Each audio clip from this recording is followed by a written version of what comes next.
Hey everybody, welcome to the Contest Realm Podcast, episode 72?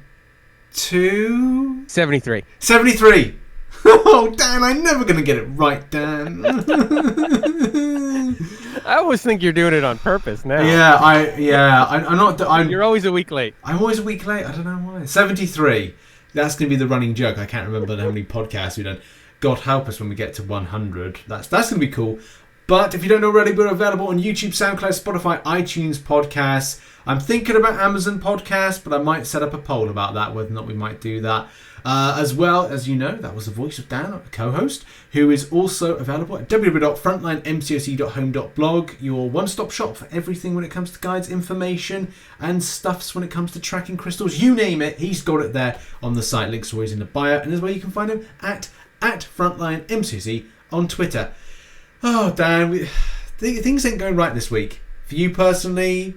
Yeah, big week. Yeah, this is just it's been a crazy week. Obviously, as someone who works in the live events industry, the recent upsurge in COVID is not great for the planet overall, but it hits our business particularly hard.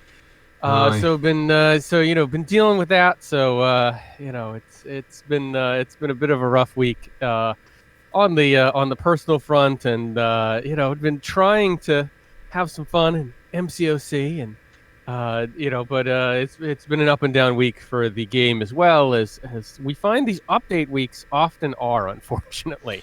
Yeah, I don't know if it was not failure to... Well, I don't know. In some ways, I do feel like this month has been a little bit of a failure to launch, with some stuff not ticking some boxes for the community, and just not seeing an end in sight to various different things. I mean, for me, I'm personally finding a lot of issues with hitboxes.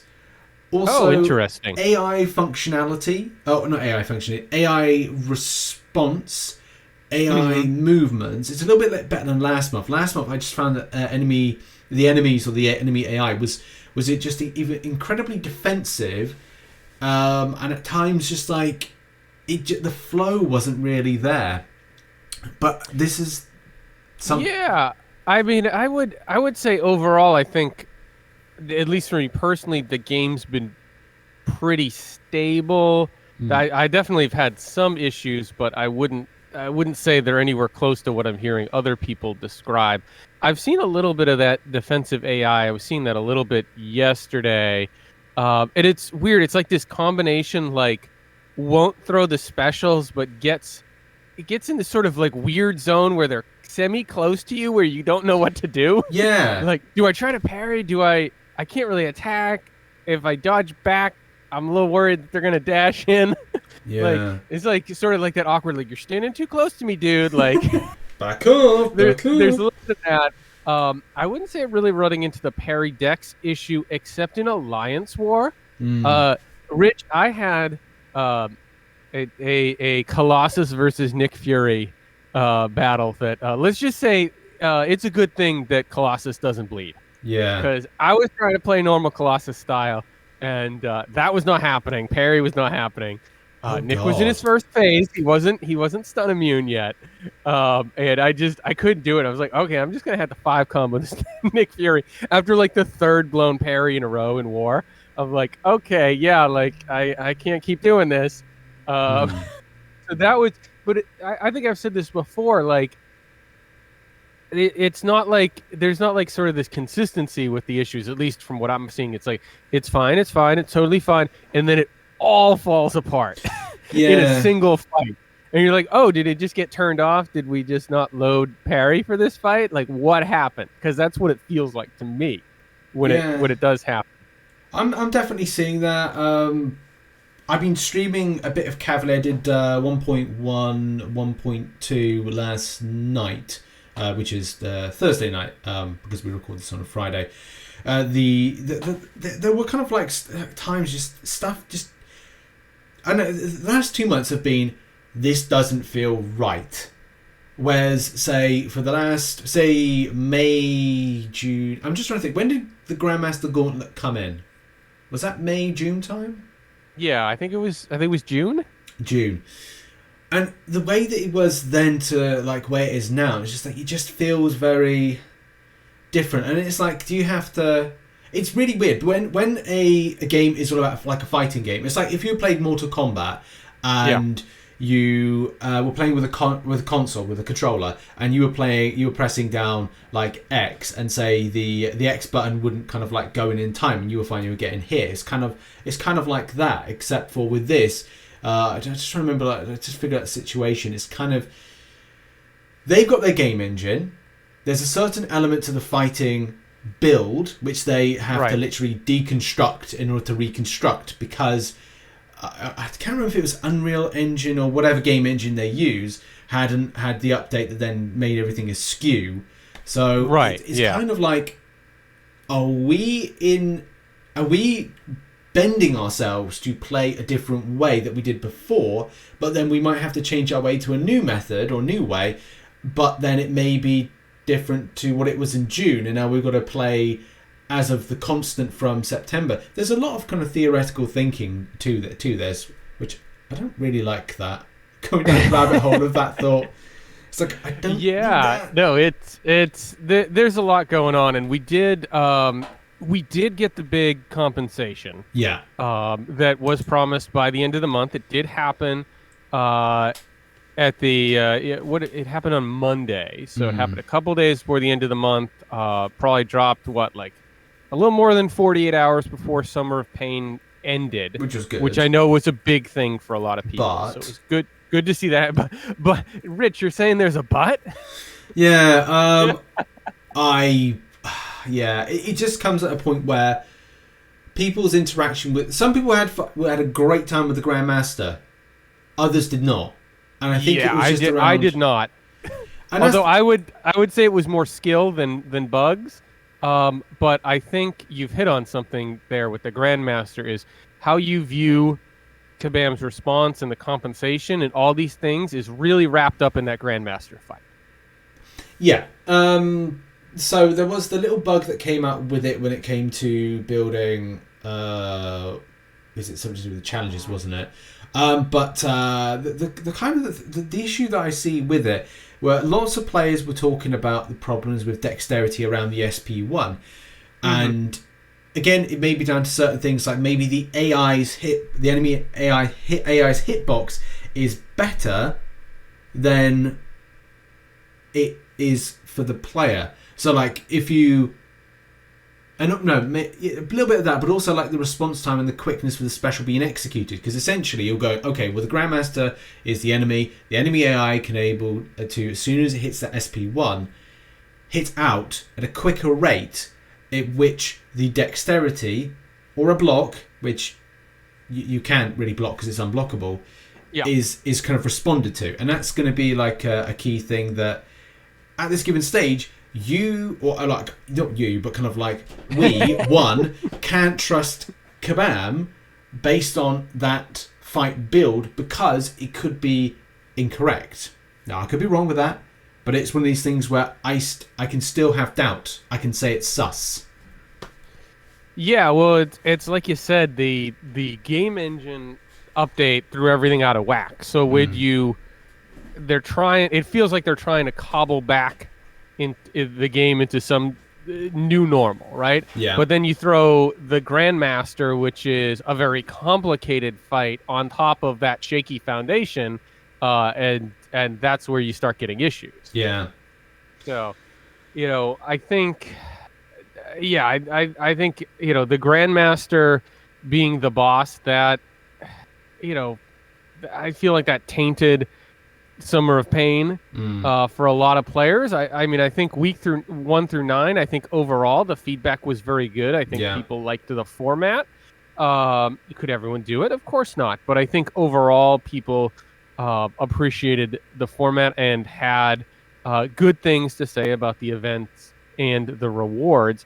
I think because of that combination of the Grandmaster and whether or not there was issues with the fight and how the game's running on your device and your skill with that fight, combined with, at the top, the mentality that I have to do this within 2 weeks to keep my position. I think that's where a lot of the unrest in the community is coming from. Yeah. Now, I went in once. I spent about 30 revives and said, yeah, I'm not doing this 5-6 more times. Yeah. And I just washed my hands of it and moved on to do other stuff that made me happy, and I didn't think about it again. Yeah, I mean, that's what But there's a lot of people not in a position to do that based on their alliance. Yeah, and that's what we talked about, like, and I would emphasize to people is like, if you don't want to do the content or it looks like it's going to take away your resources, do bear in mind Cyber Weekend's going to be coming up in the next 3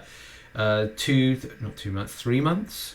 Yeah, 2.5 months. 2.5 months. We're getting there. And it's like, if you don't want to waste any units on stuff, if you don't think you've got the revive stash for it, if you want to have a nice chilled summer, just kind of go like, well, the rewards, I could probably pick that up from other places in the game, and it's going to be, I'll be totally chilled. I'll have a good summer. I'll come back to do some content that's more challenging further down the line, where maybe the game is up to a better standard, and that's just the thing. We said this, didn't we, last podcast? Find your happy within the game. Otherwise, you will get angry and go, do you know what? I'm done. And that's just the thing. Try not to do that. I mean, it's like, it's been an amazing game for 6 years, having in the 7th year that I can imagine Kabam are annoyed at themselves, but more so annoyed at their partners, which they refer to. I think this is a good kind of transition into a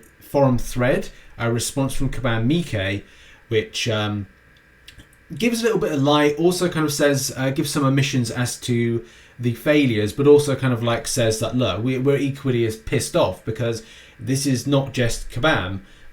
That's obviously Kabam will bear the brunt, because it's all about how quickly you react to stuff and how quickly engineers can work on the elements of the game, but also their partners, this engine build company, which I can imagine will be sued, or if not, some very big questions whether or not Kabam will be using them in the future. But let's have a look at this thread, shall we? I've got mine up at the moment. If you're watching on YouTube, well, you can see it. Dan, have you got the thread up? Oh, I do, yes. Okay, good. So what did you make from this? I mean, there's kind of two things that are sort of the core of the, let's call it an open letter to Kabam. One is, hey guys, can you let us know what's going on and when are you going to fix it? And 2, we don't think you should monetize the game the same way while people are frustrated. And really only part 1 is what gets a response from Mike, and I think that's understandable, and I can get into that later. And some of this stuff I think we've been privy to in CCP chat, but it's good for the larger community to see, is they can't tell you when they're going to be able to fix a problem that they don't know how to fix. Yeah. And that's what this is admitting to. Yeah. The way that I personally would like to see it is communicate. It's like when the dev diaries and the response to the state of the game 2020, was it? Yeah, May 2020. Yeah, it was 2020. Yeah, a million years ago. A million years ago, yeah. The roadmap. And that was just the thing that they had to react quickly. They reacted in 1 month to the current state of the game, and that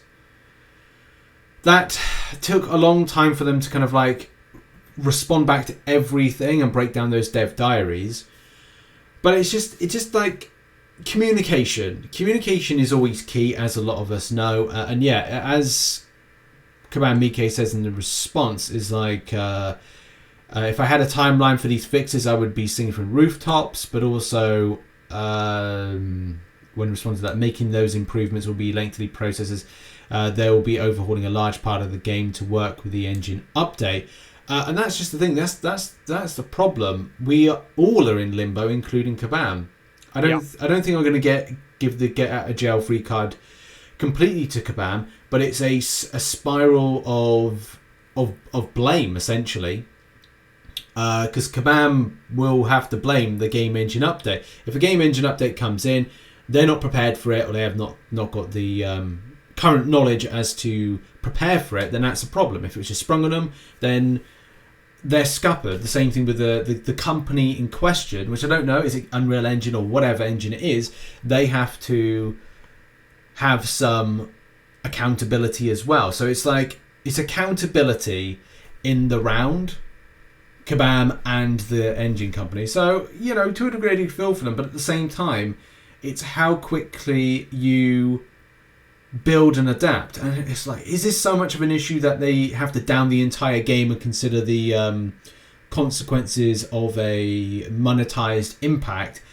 I just don't think they'd be able to do that. So I just feel we're in limbo at the moment. Yeah, we're in limbo there in limbo. MCOC runs on Unity. Yeah. Yeah. Unity. So yeah, I mean that's the thing, is like, it feels like as we went over the course of the summer, if we remember the timeline, you know, War being canceled, those AQ compensation packages, Summoner Showdown being pushed back like a month.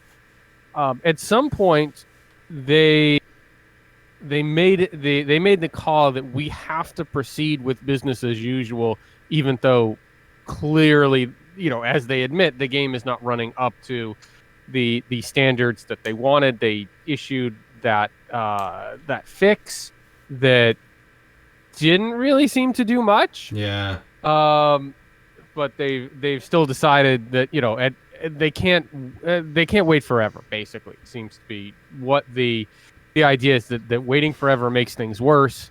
I don't know. I mean, it feels like they've sort of pulled back on some content, like specifically with the side quests. Like it feels like, you know, the going with the objectives in the side quests is a way to, like, hey, like, let's not spend time building some new maps and putting that into the game, and hopefully that, you know, manpower is going elsewhere to fix some of these bugs. But it's like, I mean, we're stuck with the core problem is, how long does it take to solve a problem you've never solved before? The answer is we don't know. Yeah. And you know, I think the other thing is, you know, we've seen this with them before, is, you know, they posted that big update which Mike links to, and he's like, well, you know, this is the latest update, and, you know, in the minds of the Kabam communication channel, they made this big update, and that is the update until it's not the update. But with players, it's more like, hey, we haven't heard an update for a little while. Like that update was originally up, you know, August 12th. Yeah. Or August 11th, edited August 12th. What's the latest update? And, you know, Mike's stance has most of the time has been, you know, the last update is the update until we have something to say, and that's the new update. We're not just going to check in every day and be like, we don't have an update. You know, but you're seeing, like, you know, that doesn't always work for the players. No. You know, that's one of those things that, you know, I can kind of see from both sides. It's like, you know, like expecting Mike to get on the forums every day is like, hey guys, we worked on the bugs some more, nothing new, you know, check you tomorrow. Like, how's that going to go down? No, I think maybe it would have been advisable to do something on a bi-weekly, maybe even like a weekly thing of just like a quick dev diary update. But that's just the thing, isn't it? Where Kabam are at with, you know, we don't know. Like, sometimes this is a problem with me. I spent, I think it's, what's the term? It's like, it's not empathic. What is it? What's the one where you kind of like, you consider other people's emotions and thoughts? Yeah, and like, no, that's empathic. Is it? Okay, right. Yeah, Good. yeah. Check me out, knowing me words through guessing. And that's the thing. I kind of think like, if I was in the Kabam office in Vancouver, is there going to be someone right at the top was just saying like, look, you know, okay, where are we up to with this? How are you engineer team doing? Okay, community team was like, could we say something? Could we talk about it? Could like go like, this is what's maybe happening. This is what we've done this week to kind of like try. Hasn't gone so well. Like a Kabam Boo type weekly update thing, and maybe that's something she is not allowed to do. We don't know. we wouldn't be allowed that. That's kind of privy to company information and structure, and maybe the way that they want to do that. So it's like it's a tough one. Like I would like to see something more of a bi-weekly kind of like, hey, just a situation. This is the Saturday, 2 weekly Saturday update of where we're currently at. We're trying to look into this. We worked on hitboxes this week. Found that this is kind of like we can improve this coming into the next update. But that's kind of up to the company to do that, to then either go, okay, communication transparency to the consumer, or not. So I don't know. I just kind of feel it could be a little bit more. No, I hear you. I think if we zoom out from sort of the bug issues and like Kabams immediate response and whether or not you like the compensation, the questions that I'm seeing pop up and that worry me are people who think from Kabams' reaction or perceived lack of reaction to the issues is that they don't care, they're sunsetting the game, all that kind of stuff, which is not true as far as I know. MCOC is still Kabams' big money maker. That hasn't changed. I know we've talked about the sales a little bit and whether they're flatlining or not. It's still the largest bucket of money by far for Kabam. Like the people that work on the game have no reason to act that way, particularly with it's not like Transformers or MRoc or anywhere close to the income of MCOC.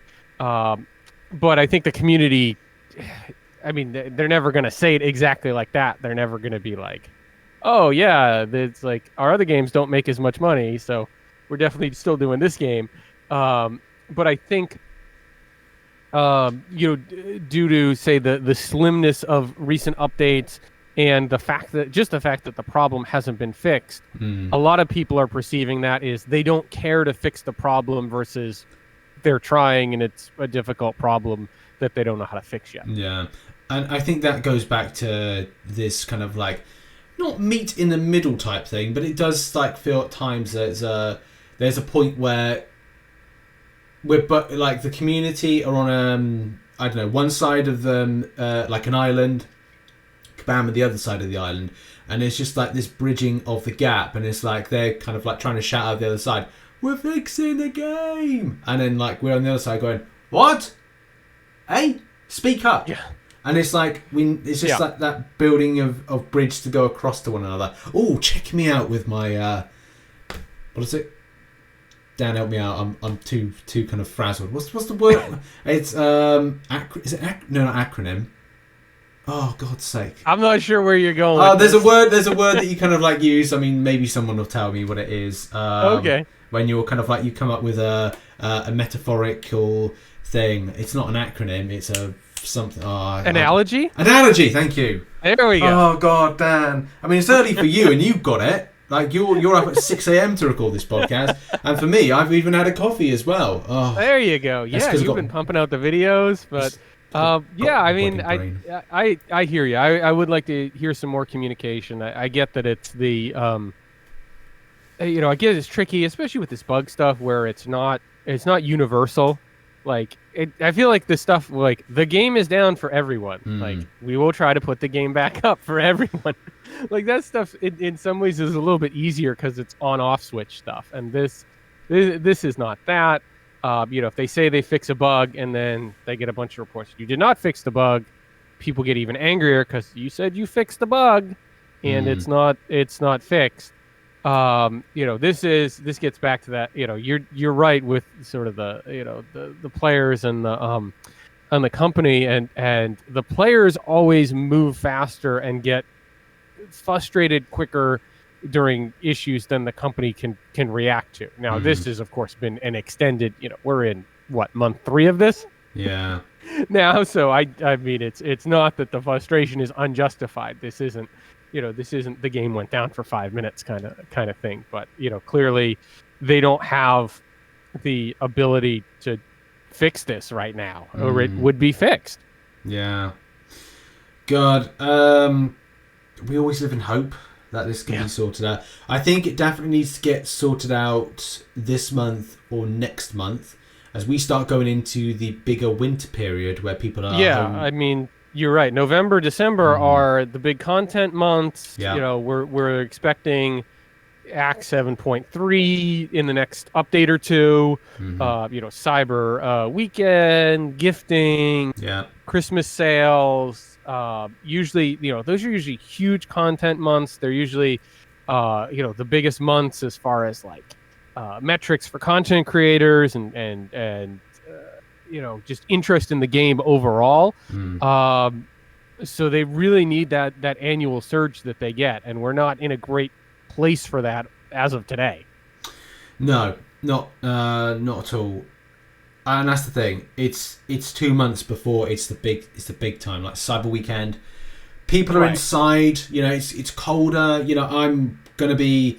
I still do my usual thing, which is go for a lunchtime run, and then I'll be back, and then I'll be grinding. I'm trying to increase my volume of grinding this game, because that's the thing. I can criticize the game, I can moan about the game, but I still love the game. I've been playing it, and you, Dan, has been playing it for nearly 7 years come this year. Yes. So it's like, there's only one other game I've played like longer, but that's just the thing. Like this I don't want to see this game like go down in its popularity, because it's a very good game. It's just when it works great, amazing, but when we're having times like this, you can tell like it's morale's being hit. But for sure, there by the grace of the Marvel Contest of Champions gods, we go on. And what else has been happening this week? Okay, so with side event, quickly kind of touch on side event, because we haven't done that. Interesting one, not not too hard. No, I like these objectives better. The objectives are so weird, right? Because it's like a month ago, it's like, all right, take this specific character and find you've one of 3 characters and fight Punisher 2099 20 times for some unknown reason. And with this one, it's like, hey, pop your 6-star bishop into a mode you can auto fight. Yeah. And collect sweet rewards. So I'll take this. But I don't know. Like I don't know. These objectives, like, other than the ones where it's like, hey, you know, you got 28 entries to the side quest. Every 5 times you run it, you'll get something nice for playing the game. Other than that, it's like it's always like way too hard or way too easy in my book. But I'll take the too easy after last month. Yeah, exactly. I think this is good for time and pacing, because like for me, I'm doing a lot more at a quicker pace. It helps that massively, because like as I said, I'm in the end game for the wedding. We've got lots of planning work to be doing, and I just can't get any extra time. So like I've got like strict time blocks of when I can do Cavalier difficulty, which I must do, the videos associated with Cavalier difficulty, like Cavalier cheat sheet, and that's why a lot of them have been kind of like will be pumped out at a certain earlier time frame. So I can I can do is I can then start kind of thinking about what I'm doing for content to cover Honeymoon Time, Marvel Future Revolution, and just kind of as well just get a handle on this wedding prep and preparation, and hoarding crystals so I can have some easier videos come October time. Big openings in October. Hint. So that it's good. It's good for pacing. I know some people may be like, oh, where to go. Like I think seen today, if you want a 5-star version of Iceman, if you go to your up down challenge, down challenge to be exact, and I think it's either going to, I think it's heal or face, one of those 2 that you can enter, and you'll be able to get a 5-star Iceman for no energy spend. So that's even better. I mean, you can do it for that. I'll probably do a video if I get the time, but I saw it in Truecore, so hey, there's options aplenty for that. Actually, I think it's just 5 stars in the up down challenge, up down challenge. And no, it is the other one, but I don't know if you'd want to anybody want to go in there for that. In any case, that's good. It's a good little side event if you've got the champions in question. And Yeah. Moving on now to Kitty Pryde. So annoying. I'm just not having the time to review some of these new champions, and she looks good. She looks good.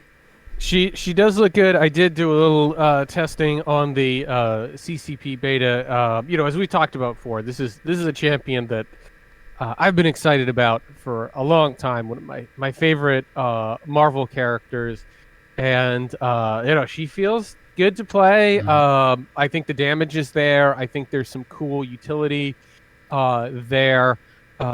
She strikes me as one of those characters, like sometimes you start testing out a character and it takes a while to unlock the damage. Her damage seems to be pretty much there. Now there's definitely some tricks. Yeah. I think she's one of those that's like, it's easy to get started, but there's a lot of tricks to learn if you want to get really proficient with her. Yeah. Which is kind of cool. Like I like champions like that. Like I don't like to say the Silver Surfer types where it's like all this work just to get to the good stuff. Like if you don't play him well, like you're not getting anything out of him. Versus some other champs where it's like, oh, that felt pretty good. And then when you get good, it's like, oh, wait, they can do that? Yeah. Oh, okay, I can use them in this situation. Like with Kitty, you've got that dash forward through the special and when she's phasing. Yeah. And like trying to work out that timing. Like sometimes I got the timing right, sometimes I didn't, but like that's a really cool bit of utility. If you're if you're trying to learn how to play her really well. And I got to give PandaMan Pete credit on this because I think he summed it up well with the obvious Ghost and Kitty Pryde comparison. And let's face it, if you're gonna get the Ghost take, you go to your PandaMan Pete and Pete was saying how, Ghost is a defensive champion that people figured out how to utilize her defensive utility in an offensive way. Yeah. But Kitty is built for offense. Yeah. She is built to be going forward. Ghost was built to go backwards, and then we figured out how to counterattack and utilize that to an absurd degree. Kitty's meant to go forward. She's meant to be dashing in and attacking. She has an offensive kit. She's a Kabam Broccoli special.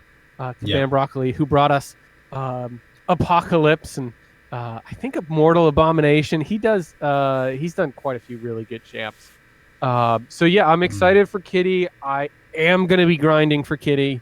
I've thrown on Double Edge and Recoil. I'm doing my arena practice right now, but I am going to go for the 5-star next week. Fantastic.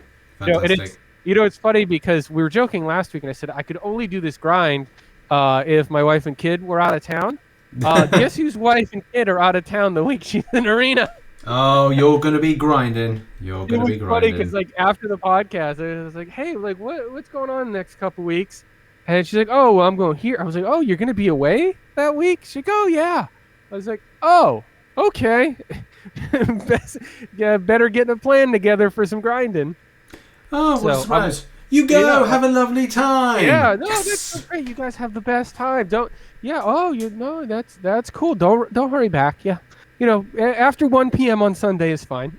What did you do? Anytime after that's fine. What did you do this weekend? Watched a lot of Star Trek reruns. Yeah. And mindlessly grinded. And I'm just going for the 5-star. I'm not going to go for the 6-star because I feel like the hype's there. Yeah. It seems like the average new featured 6-stars are going north of 150. Yeah. We had Hercules break 170. So if you told me Kitty's in that 160 to 170 range, that feels right. Yeah. And I'm not doing that. No, I don't. I honestly don't. So I'll get my 5-star and I can throw a gem in her and rank her up and have a good old time with one of my favorite characters coming to the game and when you talk about finding your happiness right now, that's what it is for me. So I'm just focused on this one thing and gonna get it done and go on from there. Fantastic. Now, at this point, we normally kind of like review the what if episode. I know you have you got to catch up on that episode. I have to catch up on Okay. it. I've heard good things about this week. It's been a week though, and I have not had the time to watch it yet. Very emotional. Yeah, I heard. Yeah, Cam was saying the same thing. Yeah, so we'll talk about that and maybe the next episode next week. So we might do like a double dissection because I can imagine we've probably got a very dull-ish kind of time with the game, like a bit of a lull. Middle of the month is always there's not much going on. It's not like we're waiting for any of the challenges to drop. September is what it is at this point, unless there's a real curveball they've been hiding from us. Yeah.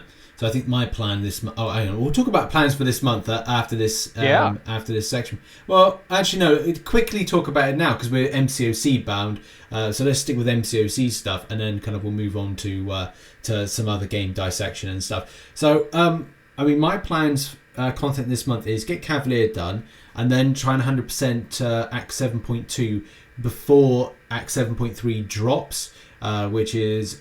And also maybe a Karina's challenge, and I may do Shang-Chi's challenge. I'm kind of like on the fence with it because I just kind of feel that it's a bit dull. What are your plans MCOC-wise this month, Dan?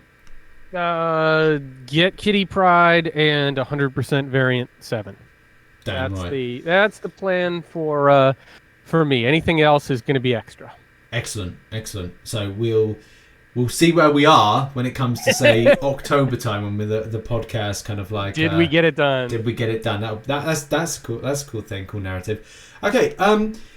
So a game that was a bit of a surprise that dropped as it's going to be released in I think March 2022, and that's Marvel's Midnight Suns. SUNS. Yeah. So I guess the big reveal is that this is a card game. Yeah. How do we feel about that? I'm really on the fence with it because originally I saw it and I thought, oh, this would be great for like a live action kind of like Avengers thing because it's dark. It looked darker. It looked like very gritty, and I just thought, oh yeah, I'm all about this. Let's see where this goes. And then it was like a gameplay trailer, and I was like, oh, so it's a turn-based RPG game. And I was like, huh, okay.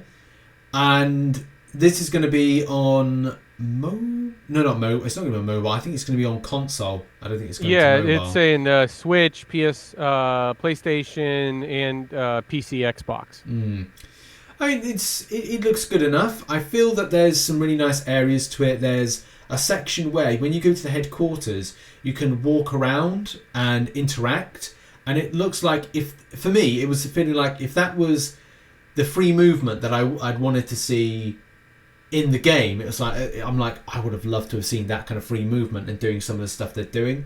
But then the worry is like, would this turn out too much like a mobile game? But then that's the problem. A lot of turn-based games that have been on PC are kind of like going mobile-ish, but I do like these type of games. I used to play something on console called Dynasty Warriors Tactics, which is exactly same as this because I was big into Dynasty Warriors back then on PlayStation 2, I think it was, before it kind of like went a different way. But I like this because it is slow paced and it is tactical. I don't think I'm going to be overly won over it, but I definitely give it a go. What were your takes on it, Dan, when you saw it? Yeah, I mean, I haven't had much experience with these kind of games, to be honest. I mean, like you said, the overall dark motif of the game looks really cool. I think there's been some talk about how the game's going to be monetized. They're saying no loot boxes, but you will be able to buy purely cosmetic character skins that do not affect game balance in any way. Which seems like that's always the discussion, right? Yeah. Like,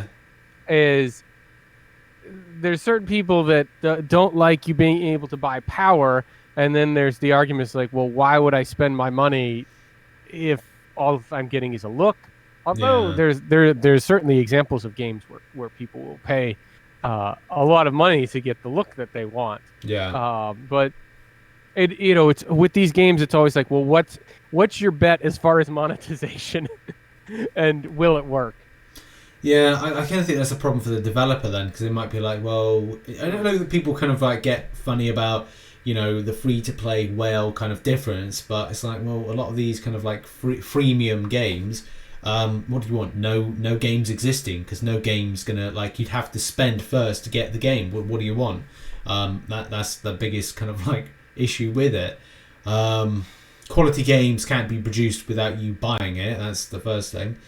And is this the right time for a game like this? I don't know. I kind of feel with Marvel Future Revolution being released, Marvel Realm of Champions, Marvel Avengers, it's difficult to find a game that is kind of like being a big thumbs up. I mean, for me, I think Marvel Future Revolution has been a big thumbs up, but it has like areas where it needs to improve. Yeah. But then it's like, are we going to get? I think a lot of people are hoping for that NetherRealm Marvel partnership to create something that's a Mortal Kombat style Marvel game. Mm-hmm. Because if they do that, then you really don't know what is going to be the future of the Marvel fighting game genre. So interested to see the future of that. Right, let's move on and talk about Marvel Future Revolution.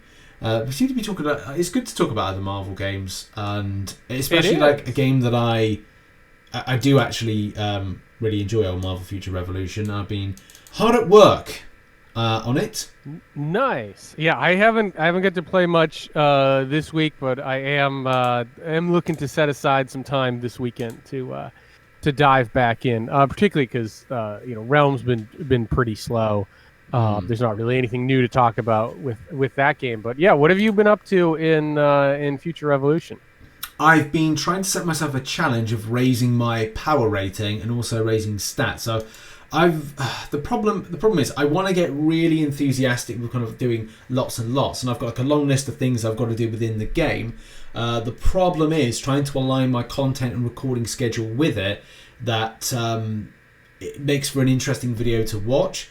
And I'm doing my very best at the moment to kind of balance the new content coming out for MCOC, which I should have finished that by, I think, Sunday or Wednesday of next week, which allows me to then focus my attention. So I've been trying to do this challenge of trying to raise my power by 100k. But there's more to that in any case. That's kind of like the title, how I got in 2 weeks or 1 week 200k more power, and which will kind of like showcase like how I raised my attack, defense, and HP by doing things in various different areas of the game, and do a nice kind of dissection, and that will come out at some point. And then I've got to do hero specifics. Can't call them champions. Yep. That's the wrong game. hero specific builds, like what costume did I change to and got some good stats back, what badges I added and got these stats back, and all that kind of stuff. So it's been a nice kind of process to work on this. But it's still stressful when you go into elements of PvP within the game and you kind of find like, oh, well, you're not hitting as hard, and you obviously need to spend more or do more is the question. Is the answer to that. Because I'm free to play at the moment, and that's just the thing. Like, I've got people in the alliance I'm with that are also free to play, but also a lot higher than me. The biggest point that we're trying to make, and I'm trying to make as well, is that you can go up to the very top without spending. And there's a lot of other Marvel Future Revolution YouTubers out there that have kind of like that spend exponential amounts. Like one person dropped $1,500 on a load of like sets and stuff. I would call that costumes. I got to be honest, I can't warrant that. I really can't. And I don't get me wrong. I will spend on a game, but I'm more of I would say a bass than a whale with the game. Like I'll spend a bit. And this is where I've got to give them props, because they've done we talked about this with Marvel Realm of Champions, a good spending upgrade pass, like a battle pass. Someone had this take on Twitter and said like, oh, a battle pass, oh, the game will be doomed. And it's like, that in some ways that was why we even talked about this. In Marvel Realm, there was nothing at the time that was a battle pass that interested you to buy. Now, The Right. free-to-play battle pass is terrible within the game, quite rightly so. They're trying to make you pay for the premium pass. The premium pass gives you a free 5-star badge at the end of the month, as a free 5-star and mega card at the end of the month, which isn't overly brilliant. It is a rare card and it is okay, but it's not, like, in my opinion, that great. The one that you get is as a free to play, you get like a random set of a 4-star mega card. But leading up to that week, you actually get, first of all, £7.99 is the cost. You then get £7.99 of more crystals that you get. If you don't know, crystals are like units to the people listening.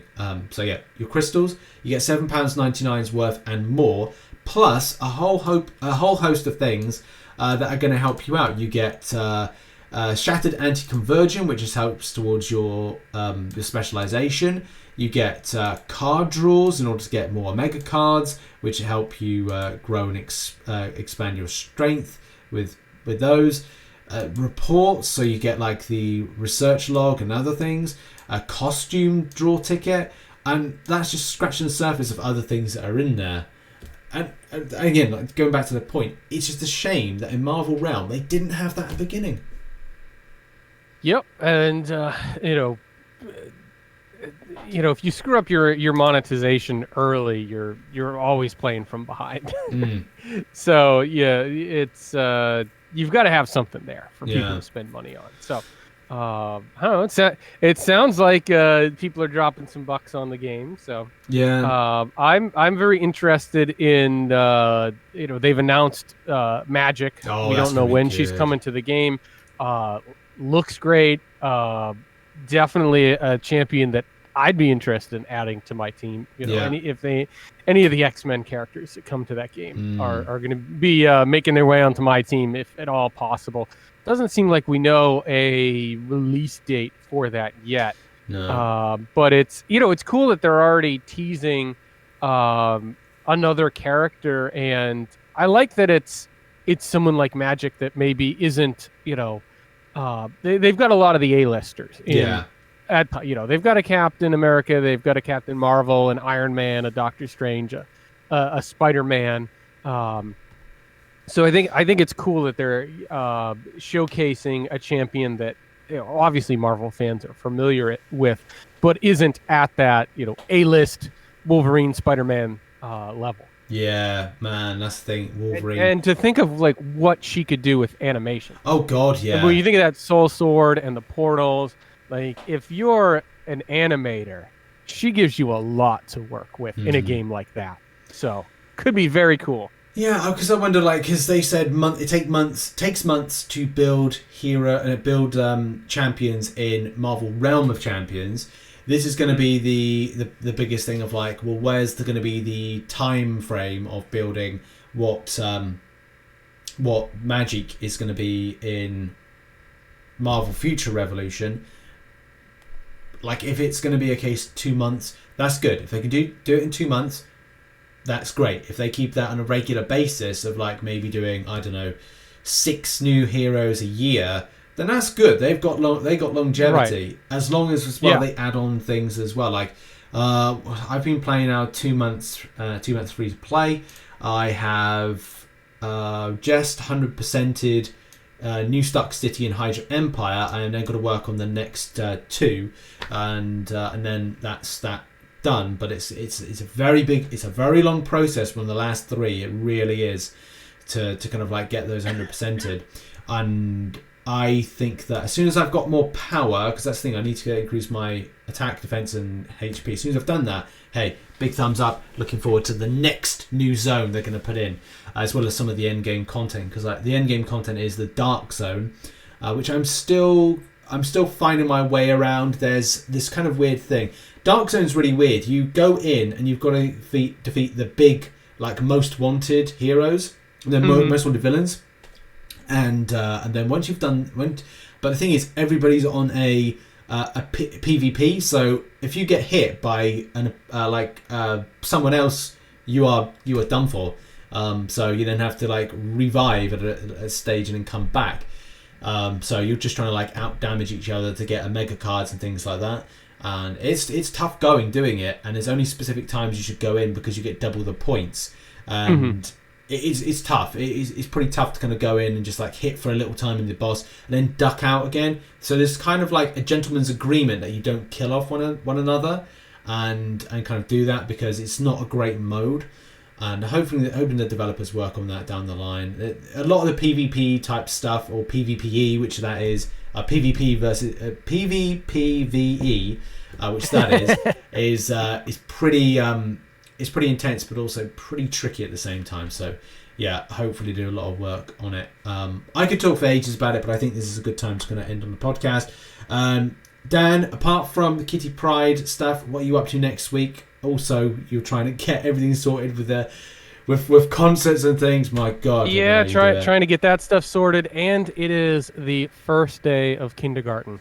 Oh God, right. A big day. The little dude is very excited. He's got his Pikachu backpack. Nice. His Pikachu lunchbox.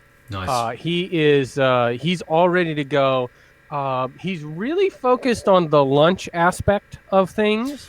We explained that he's been going to half day preschool, and now it's full day kindergarten, and he's very excited he gets to stay for lunch. He's like, they just give you chicken nuggets? And we're like, yeah, dude. And Friday's pizza day. Ooh. So starting off strong. So nice. I'm